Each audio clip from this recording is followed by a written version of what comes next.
Elihu finishes his address, insisting that God is great, greater than we can possibly know or understand. We can't understand his ways, but we certainly can't conclude that he's unjust, that he's wrong and we're right.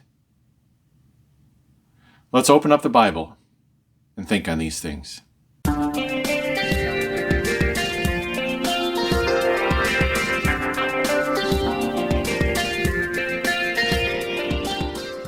This is the Word of Truth Ministry video library.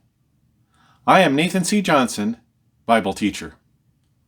I greet you in the faith and fellowship of our great God and Savior, the Lord Jesus Christ, whose we are, whom we love, and whom we serve. Let's open our Bibles to the book of Job. And today we are considering Elihu, Job's fourth friend, in his last and final address, before God finally speaks up and steps in. Now Elihu, remember, was angry at both Job and his three friends. At Job for justifying himself and condemning God, and at his three friends for insisting that Job had done something wrong to deserve what happened to him, and then when they couldn't actually find any wrong, condemning God. Elihu insisted that, no, God hadn't judged Job. In fact, he had held back from judging Job when Job took sinner's part and said, it doesn't do you any good to serve God. It doesn't do any good to do right. That God didn't punish him, and therefore he thought God didn't see his iniquity. He says, no, God is great. He's greater than you can know. And the theme of this section where he speaks for God is, God is great. We saw that back in verse 5. And now we see it again in Job chapter 36 and verse 26, where we're taking up our study for today. Once again, I'm reading from the translation of E.W. Bullinger, his excellent translation. Job 36:26. Lo, God is great, greater than we can know. The number of his years past finding out. So Elihu again repeats his theme, the greatness of God. He said he's so great that we can't possibly know everything there is to know about him. Of course, he's infinite. How can you possibly understand the infinite? And we cannot know his age. Of course not, for he's timeless. He created time. So how could we know his age? I mean, time exists because of him, not the other way around. So how old is he? It's a meaningless question. He created time, so... Verse 27. 'Tis he who draweth up the vapor clouds, and they distill from heaven in rain and mist. Now Elihu here, interesting, he starts to refer to clouds and rain and thunder. And in a couple of chapters, we'll see that Job is answered by God. God speaks up, and he speaks out of the storm. And so it seems perhaps that the storm out of which God spoke is brewing already. It's churning up, and perhaps as Elihu is speaking here, the storm out of which God is going to speak is coming. And so he uses this storm as an example. He says he draws up the vapor clouds. He draws the vapor into the clouds, and they distill from heaven in rain and mist. And then he causes that water to come back down from the clouds in rain and misty rain. Verse 28, E'en that which from the lowering skies doth fall, and poureth down on man abundantly. So again, he speaks of the rain which falls from the lowering skies, and pours down on man abundantly. Man, again, is Adam's race. And yes, the rain pours down on us from the skies abundantly. Verse 29, Can any man explain the rain clouds' balancings, the rumbling thunders of his canopy? So can anyone, he says, really understand how clouds work? How do they balance? How do they get all that water up there in the air? And yet it doesn't come down until the right time when the rain starts. Who can really explain that? Now, in that day, they probably couldn't explain it. We think we know something of clouds and rain and how it works in our day. I'd say even today, maybe we don't know everything. Yet God knows everything because he created the whole thing. He created the whole water cycle. He understands completely how it worked. He invented it. So he understands it all. Verse 30, Behold, he spreadeth out his light thereon, while making dark the bottom of the sea. So God spreads out his light on the clouds. And of course, this is on top. I don't know, in Job's day, they probably had never flown. But anyone who's flown today, maybe you've flown taking a plane above the clouds. And you see the sun shining down brightly on those clouds below you, and yet down below those thick clouds on the earth, it's dark. And yet there's the sun shining on the top of the clouds, and yet the bottom under the clouds, the bottom, the sea is made dark below it. And yet, where did the clouds come from? Well, they came from the sea. And yet the very clouds that came from the sea darkened the sea. Well, the light is on top of them. Verse 31, yet he his judgment executes by these he giveth food abundantly. So he makes these clouds, he understands them, and he gives and executes his judgment by them. And so he executes judgment. Well, like he did in the days of Ahab. Remember when Ahab was wicked, the wicked king of the northern kingdom, God said through Elijah, it's not going to rain at all on the earth until I give word. And it didn't rain. It was complete drought from then on until God finally, through Elijah, said it will rain again. So he brought his judgment down on the wicked nation of Israel. Also, he says, by these he giveth food abundantly. So he might decide instead to bring abundant food by the rain, to bring judgment on those who are his people who have done what's right, and give them abundant food by giving them all the rain they need. Now notice that God doesn't work this way in the dispensation of grace. We live in the day where God deals graciously with us. And in everything, in every situation, God is being gracious. He's not going to punish some by withholding the rain and reward others by giving abundant rain. But he certainly could and did in Job's day. Verse 32, he graspeth in his hand the lightning flash, and giveth it commandment where to strike. So he controls the lightning flashes. He says he has them in his hand, and the hand is often put in the Bible for the skill. Your hand is, you do skillful things with your hand. So by his skill, he holds the lightning flash and decides just where it should strike. Of course, no man could possibly decide where lightning should strike, and yet God decides it. Verse 33, of this the noise thereof quick notice gives. The frightened cattle warn of coming storm. So, of course, the noise of the lightning flash and the thunder rumbling, that's often what gives warning that a storm is coming, when you hear thunder way off in the distance, of course. And the cattle are frightened by the coming storm. They start to low, and they realize the storm is coming probably before people do. They're getting nervous and wanting to go for shelter. And so, the noise gives notice of this coming storm. Now, remember, it's that very storm that's coming from which God is going to speak to Job out of the noise of the storm. So he is going to give his warning indeed from the storm. Now we move on to chapter 37. This is the last chapter of Elihu, Job's fourth friend, his address. And his ending of his address is all pleading on behalf of God. And that's what he continues to do here in chapter 37. So we'll move right on to verse 1. The rumbling thunder makes my heart to quake, and startled it leaps up from out its place. So perhaps thunder sounded just as he said this. And I wonder, is Elihu actually composing this as he speaks? I tend to think each of Job's friends stopped and composed what they were going to say in their heads and then gave their composition and answered Job. And then Job would compose what he was going to say and then give his answer. I doubt they were speaking poetry on the fly. But I wonder, the way he's responding to the storm, is he actually speaking on the fly, giving poetry on the fly? That would be pretty incredible. But he says, the rumbling thunder makes my heart to quake. Now remember that the Hebrew idea of the heart is not of your emotions. For us, the heart is always the seat of emotions. I love you with all my heart. But it's the inner being. My very insides quake from the thunder. And startled, my heart leaps from its place. Of course, you know how when you're startled, it's like your heart jumps. We've all experienced that. Verse 2, hear ye, O hear the roaring of his voice, the loud reverberations from his mouth. So hear is repeated twice. In Hebrew, when they would repeat a word, it was for emphasis. And he says, hear the roaring of his voice. Well, what are they hearing? The thunder. He says, that's like the roaring of his voice. The loud reverberations, the reverberations of the thunder.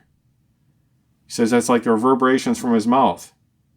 Verse 3, as under heaven's expanse the sound goes forth, he is lightning to the earth's extremities. So under heaven's expanse, of course, that's referring to the sky. Under the expanse of the sky, why the sound of the thunder goes forth. And we know it's basically the sound of the air that rushes upwards, the superheated air from the lightning, runs into the clouds and makes that rumbling noise. So it is indeed reverberations that we're hearing when we hear thunder. So the sound goes forth under heaven's expanse, this reverberation, and then is lightning to the earth's extremities. The lightning, of course, flashes out to the east and to the west as far as you can see across the land. And earth's extremities, that's the Hebrew eretz. It could mean land. I don't think the lightning actually goes from one side of the earth to the other, just to the extremities of the land as far as it could be seen. Verse 4, he sends, and after it the thunder roars. He thundereth with his voice of majesty. So he sends the thunder after the lightning, and it roars. And Elihu compares the thunder to God's majestic voice. And he says, though he thunders with his majestic voice, one cannot trace him, though his voice be heard. So he says, though you hear his voice, you can't trace where it came from. Where did that voice of God come from? You don't really know, can't really tell. Now we see this in what I would call the miracle of the voice in the New Testament. Like at the Lord's baptism, at the baptism of John, when they heard that voice from heaven, I believe ultimately from God, saying, this is my beloved Son in whom I am well pleased.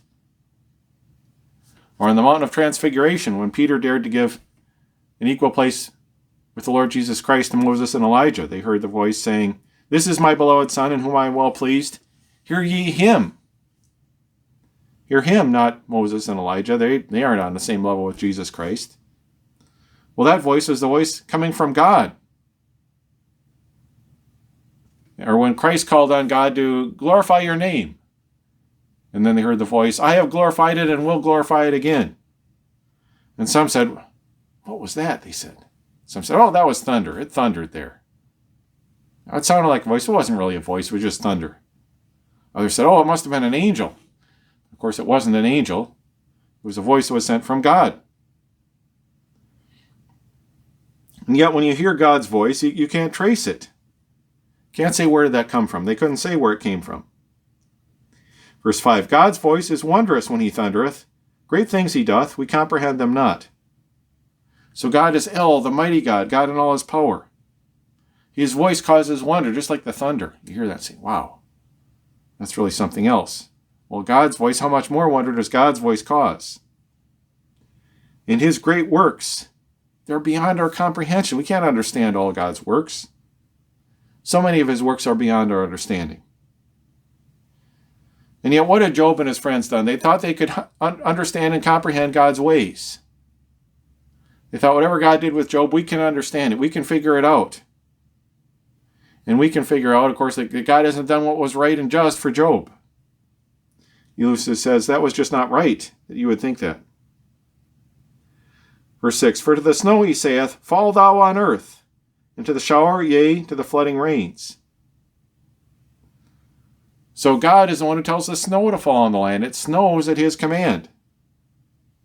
Land there is the Hebrew eretz again, which is sometimes translated earth. But of course, it doesn't snow across the whole earth at once. Where it's winter in one place, it's summer in another. And he tells the rain the same. He tells the rain when to fall on the earth.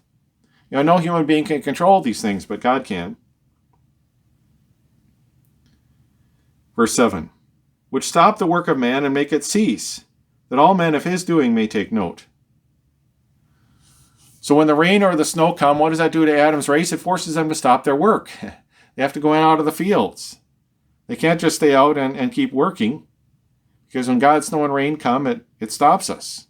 We have to go in. We have to seek shelter.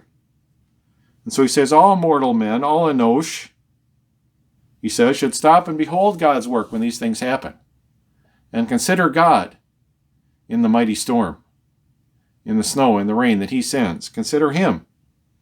You had to stop working. You couldn't work outside anymore anyway because of the storm. So pause and consider the God who sent that storm, who was more powerful than the thunder and the lightning.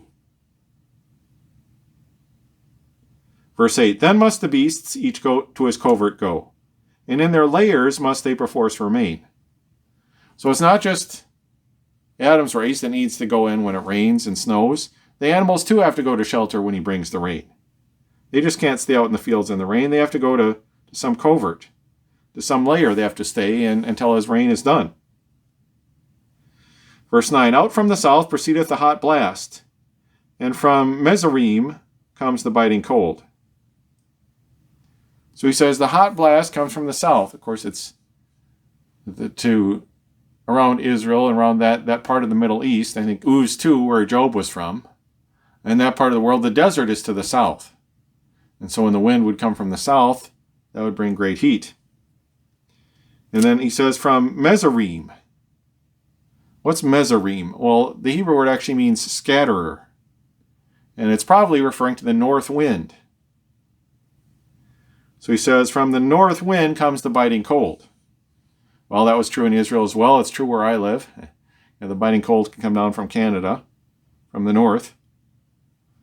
But that's how it was in the lands around Israel, including probably where Job was. If any of my listeners are in Australia, it might be the opposite. Cold comes from the south and warm from the north. But certainly this is spoken in the context of the Middle East. But though these come from the south and the north, of course, they ultimately come from God. He's the one who created the whole system. Verse 10, the wind of God produces the hoarfrost. The waters wide are all congealed by it. The wind of God, but wind there is the Hebrew neshamah. And neshamah, that's the same as in Genesis 2 and verse 7, that God breathed into man's nostrils the neshamah of life, the breath of life. And so the wind of God is the breath of God. The breath of El, of the mighty God. The mighty God's breath, he says, produces the hoarfrost, the winter frost. So it's like that north wind is God's breath blasting out. And then he says, the waters wide are all congealed by it. Of course, we would say they all freeze. They all solidify because of the breath of God, that cold wind causes the waters to freeze. Verse 11, with rain he ladeth the thick dark cloud, and dissipates the filmy cumulus. So he says that he is the one who fills the clouds up with rain. You know, you have those wispy cumulus clouds, they're up in the air, and they don't really mean rain, they're just filmy clouds. But then when they get together and form rain clouds or thunderheads, why, that's God who can do that. He can get rid of those filmy clouds and bring in the big rain clouds. Verse 12, it turneth round about as he doth guide, that his commandment it may execute upon the vast expanse of all the earth. So the clouds go where he guides them and perform what he commands. And certainly that's something that no human being can say. We can't. You know, people have tried to control the weather and the clouds and so forth, seed the clouds, and all that sort of thing. Well, he's ultimately the one who commands the clouds. He says, upon the vast expanse of all the earth. Now, expanse there is the Hebrew word tabel, which means that the world is inhabited. And earth, again, there is Hebrew eretz, land or earth. So upon the inhabited expanse of all the land, he causes these clouds to execute his will in bringing the rain. Verse 13, whether in chastisement or for his land, or else in mercy cause he it to come. So he can use the rain how he wants. He can use it for chastisement. Of course, by bringing flood and storm. Or he can use the rain for mercy, for rain to grow the crops. So that would be when it's for his land, eretz, his land. land there properly. Could be land or earth. It's land there. He brings the rain. Verse 14, O Job, I pray thee hearken unto this. Stand still and contemplate God's wondrous works. He calls on Job, Job, just be quiet and listen and consider. Stay still, stop arguing, and just contemplate God's works. That's El, the mighty God. Consider the mighty God's works, he says. Verse 15, knowest thou how Eloah gives charge to them, and how he makes his light on them to shine? Now Eloah, again, is the venerable God, the God who is worthy of worship. And he says, Job, do you know how God charges the clouds, how he gets them to move where he wants? Do you know how he makes the sunlight to shine on them from above and block the sun with the clouds? Do you know all these things? Now it's interesting that Elihu's questions here, do you know what God knows? Is your knowledge like his? Do you even know these things that are probably little tidbits of God's knowledge? And his questions here anticipate the questions God is going to say in his address. God is going to address Job and do nothing than ask a series of questions, much like this. So we see Elihu anticipating God. Now, did Job know these things about these clouds? Needless to say, no. He didn't know how God charged them where to go or how he made the light in them to shine. Verse 16, or dost thou know the thick clouds' balancings, his wondrous works whose knowledge hath no bound? So does he know how God balances the clouds when he gets them to hold all the rain until it's time for it to fall? And, of course, God knows how this works. His knowledge has no bound. His knowledge is infinite. And so he knows everything there is to know about the rain. And do you know everything there is to know about the rain, Job? No, of course not. Verse 17. How is it that thy garments feel so warm when he makes still the earth with southern heat? And you know what he's talking about when it's a hot day. It's just that hot, sweltering day, and your clothes are just so sticky. They stick to yourself. They hold in the heat. You try to get maybe the lightest clothes you can on, but it's just so hot, and the heat just seems to sit there. He says he knows about how all that works. He knows everything there is to know about the heat in a hot day on the earth. And earth there is again Eretz, or land. He knows about a hot day on the land. He knows what makes everything feel so warm, your clothes stick to you and everything. Verse 18, wast thou with him when he spread out the sky and made it like a molten mirror firm? He says, were you there when God made the sky, when he spread out the sky and made it like a mirror? Well, we know that the sky above us seems like maybe kind of like a vast mirror. But a lot of people try to use this verse to support various ideas. Some of them use it to support the idea of a canopy over the earth. That the sky, because this idea of a mirror, it seems to hold the idea of firmness. Like Bullinger translates it, made it like a molten mirror firm. Well, how is the sky firm? I mean, you touch it, there's nothing there, right? It's just air.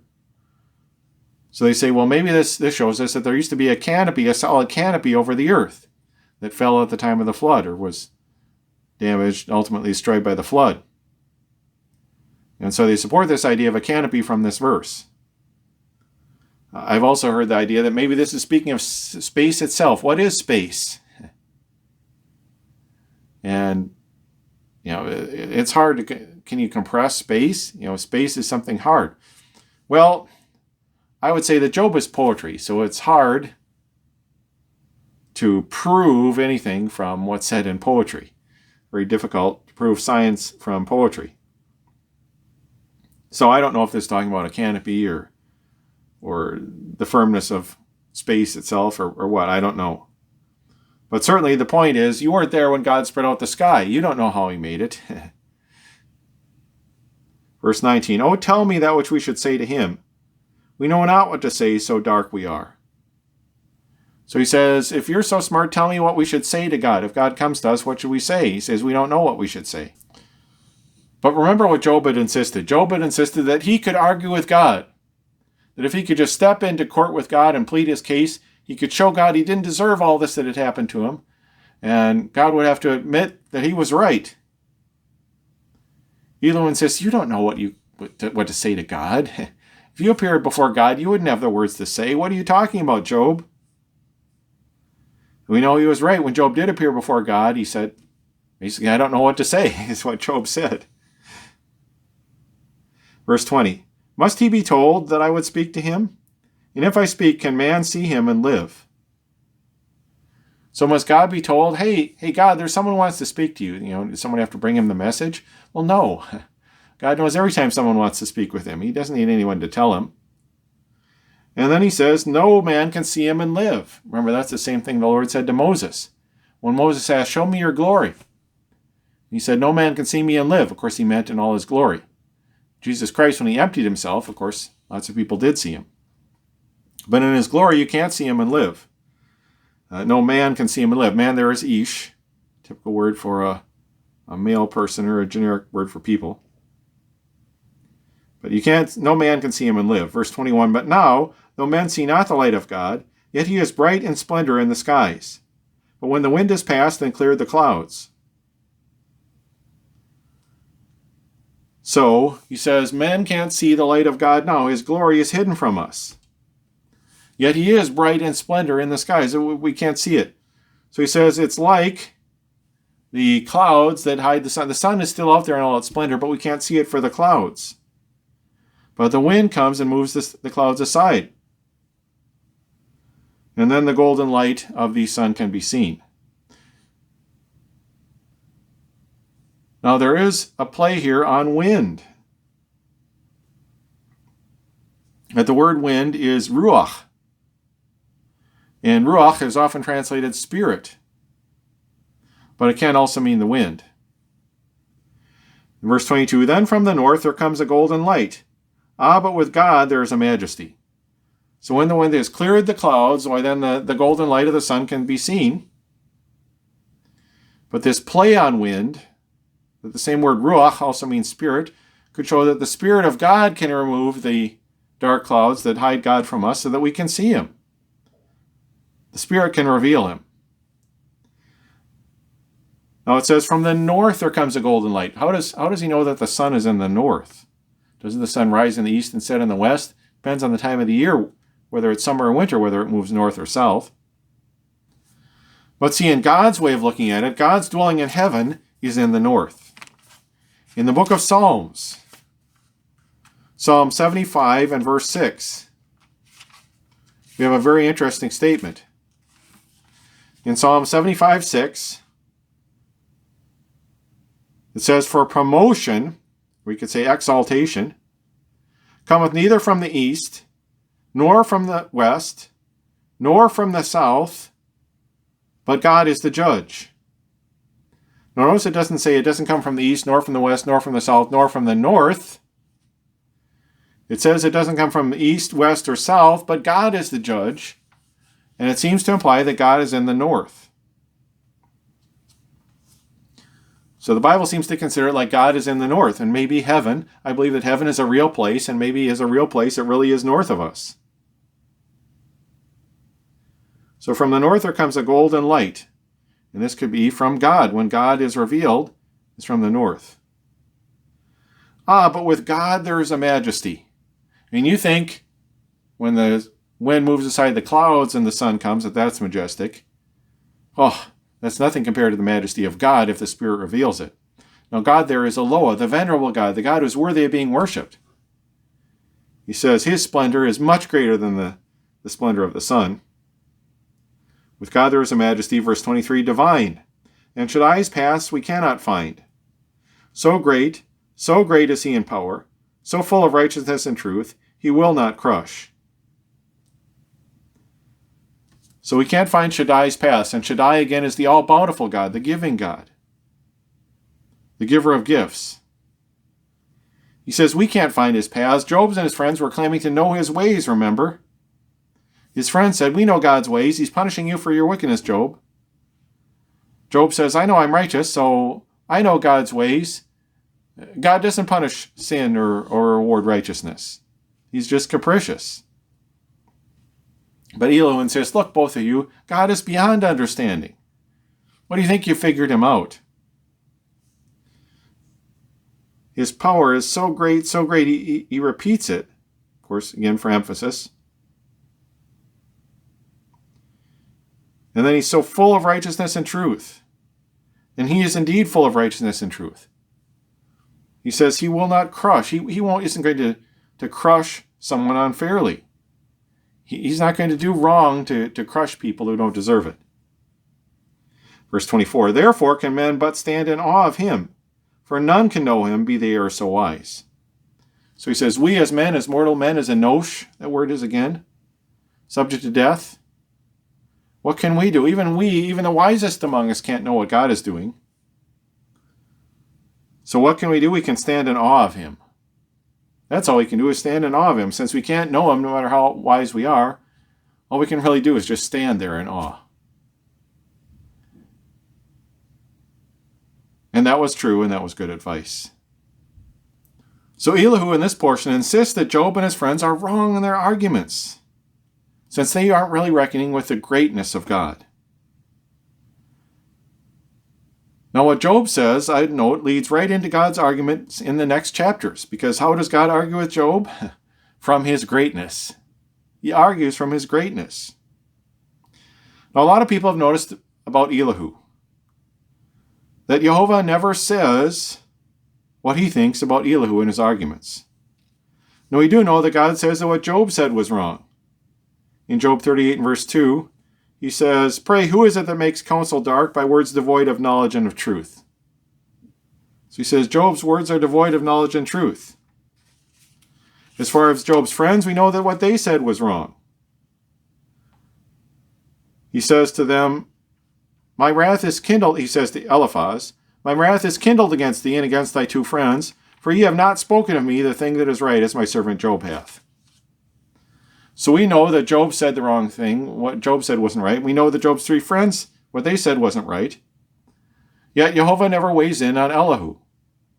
He never says one way or the other if what Elihu said was, if it was right or wrong. And this leaves people unsure about Elihu. You know, the arguments in Job are sometimes hard to grasp and understand. And so they scratch their heads and say, was Elihu saying what was right? Or was he just another person who was saying what was wrong again? Now this is sort of key because Elihu claims to be the mediator that Job had asked for. He claims to be the one God sent to speak for him and to stand between Job and God.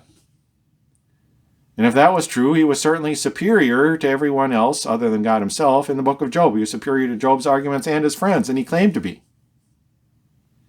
But if Elihu was wrong, of course, then Elihu was the final and best agent of Satan, the most unanswerable and the most wicked one of all, since he claimed to actually stand in for God. And if he didn't, well, he was the worst of all. And so, what is Elihu, God's agent or Satan's best agent? Well, that's quite a difference. It seems like we should be able to tell the difference. I believe as I read Elihu's arguments that he was really the mediator that Job had asked for, as he claimed to be. Because he does not take up Job's arguments or his three friends' arguments. He doesn't say that Job deserved what happened to him or it was God punishing him. But he also doesn't admit that Job's right, God's being unfair to him. That he is the mediator Job asked for. And notice how his ministry leads right into Jehovah's. He makes many of the same arguments, arguing from the greatness of God, and that's exactly how God argues. So he is the mediator, preparing Job for Jehovah's personal ministry that's coming up in the next chapter. So I believe that Elihu spoke the truth. I know other people have argued that Elihu spoke false and he was Satan's best agent. No, I think he spoke the truth. I think he was the mediator. Well, next comes Jehovah himself speaks. And it's always kind of a relief to come to this point in Job, because up till now, we've been having all these arguments of all these men, and they're hard to understand. But when we come in Job to God's arguments, when Jehovah himself speaks up for himself, well, his arguments are very plain and easy to understand, and yet very profound. And in many ways, this is the best part of the book of Job. So very exciting. And we will consider Jehovah's argument in our next study. If you've enjoyed this video, please press like below. Feel free to comment. That helps promote our videos. We appreciate you watching. Until we meet again around the pages of God's book, I bid you goodbye.